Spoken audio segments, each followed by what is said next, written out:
को लेने को मिलेगा। ओके, अगले कॉलर राव जी हैं अहमदाबाद से। राव जी नमस्कार, बताइए क्या सवाल है।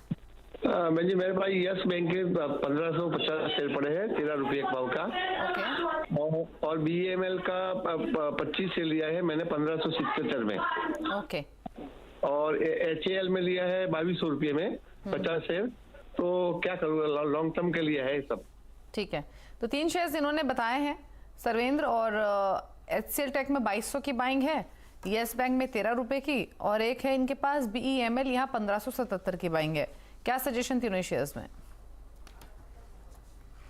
देखिए थोड़ा वन बाय वन जाते हैं। पहले BML स्क्रीन पे दिख रहा है। BML में देखिए थोड़ा लेट आए हैं मेरे हिसाब से, कि एक चीज तो बड़ी क्लियर थी, अगर ये 3-4 साल अगर स्टॉक काफी दिन से होल्ड कर रहे हैं तो ये स्टॉक 1800-1900 के ऊपर बहुत ज्यादा, क्या स्पेशली 1950 के ऊपर जाके बंद नहीं कर पा रहा है, चाहे आप क्वार्टरली मंथली सेटअप्स में देखें। लास्ट 3 साल हो गए, तो डेफिनेटली अपने लार्जर रेंज के अपर एंड से इन्वर्ट कर चुका है। तो मेरा मानना है कि फिसल सकता है। बीच में एक उछाल शायद आ जाए 1650-1700 तक का, उसमें निकलने की कोशिश करें। और मेरे हिसाब से स्टॉक अगर फिसला तो नीचे में 1200-1300 के स्तर भी यहाँ पे आएंगे। क्लियर कट इसमें लॉन्ग टर्म ट्रेड्स तभी बनेंगे जब ये 1950 के ऊपर बंद करेगा। उसके बीच में जहां तक इनको मौके मिले उछालों में, मेरे हिसाब से BML से निकलने की राय है। यस बैंक में मैं बहुत एग्रेसिव कोई राय नहीं रखता हूं, क्योंकि आप देखिए बहुत रेंज बाउंड स्टॉक रहा है और हमेशा न्यूज में घिरा रहता है। तो यहाँ मेरी कोई बहुत स्ट्रॉन्ग राय नहीं है। लास्ट 2-2.5 साल से अगर आप देखिए मोटा मोटी तो 12 रुपए से लेके आई थिंक ऊपर में 20 रुपए तक की एक रेंज में ही फंसा हुआ है। तो बहुत एग्रेसिव यहाँ पे कोई राय नहीं है, रेंज बाउंड स्टॉक है। तो यहाँ पे मैं राय देने से रिफ्रेन करूंगा। और शायद इनका लास्ट स्टॉक HAL था, इन्होंने बोला जी, HCL tech. HAL right, HCL tech और HAL। HCL टेक जी ओके। सो HCL टेक में मेरी राय यहाँ पे ये रहेगी इनको IT में, कि देखिए थोड़ा IT स्पेस में प्रेशर रहा है, पुलबैक्स काफी अच्छे आ गए हैं। बट मुझे लगता है कि जो इसके लॉन्गर टर्म स्ट्रक्चर्स हैं वहां थोड़ा प्रेशर्स बने रहेंगे। यूएस में जहां तक हम देखते हैं नैस्डैक, वहां पे भी अभी फाइनली बॉटम्स बने हैं, ऐसा कहना थोड़ा मुश्किल है।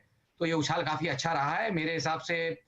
मेरी राय तो यहाँ रहेगी कि बहुत ज्यादा मुझे 1200-1230 के ऊपर लग नहीं रहा। 1130 के आसपास, ऑलरेडी 20 के आसपास आया हुआ है। तो आई थिंक 1200 के आसपास उछालों में यहाँ पे भी थोड़ा मुनाफा ले लें।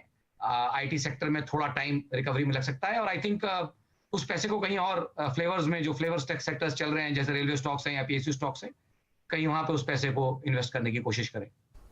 ओके, चलिए, तो ये सजेशंस हैं आपकी होल्डिंग्स पर।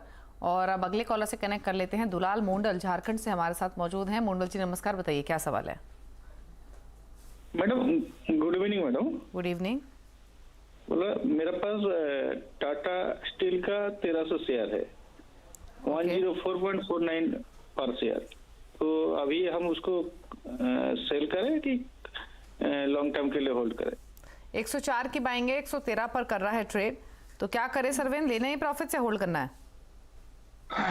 देखिए ट्रेड इन्होंने अच्छा ले लिया है, तो मैं हमेशा राय देते हूँ देखिए लॉन्ग टर्म ट्रेड है। और मैं लॉन्ग टर्म में यहाँ जब भी कोई मुझे दर्शक लॉन्ग टर्म बोलता है तो मैं मान के चलता हूँ 12-18 महीने प्लस, ये मेरा अजम्पशन रहता है। तो उस एंगल से ही कॉल को लें।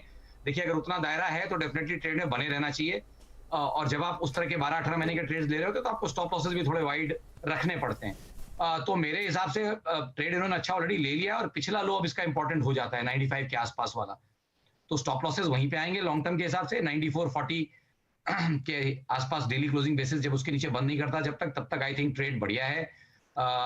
इमीडिएटली अगर मुझे टारगेट्स यहाँ से मैं मानूं कि वो लोज नहीं वायलेट हो रहे हैं, तो ऊपर में आपको 130-140 के टारगेट्स यहाँ आते हुए दिखने चाहिए। और 12-18 महीने प्लस का होराइजन लेके चलेंगे तो डेफिनेटली ऊपर में जो 150 के आसपास हमने हाइज रखे थे वो भी चैलेंज होने के पूरे प्रोबेबिलिटीज हैं।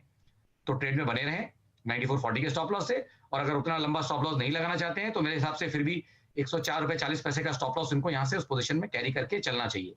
तो मैंने इनको दोनों चॉइसेस दे दी हैं, कोई भी एक पिक एंड चूज कर सकते हैं।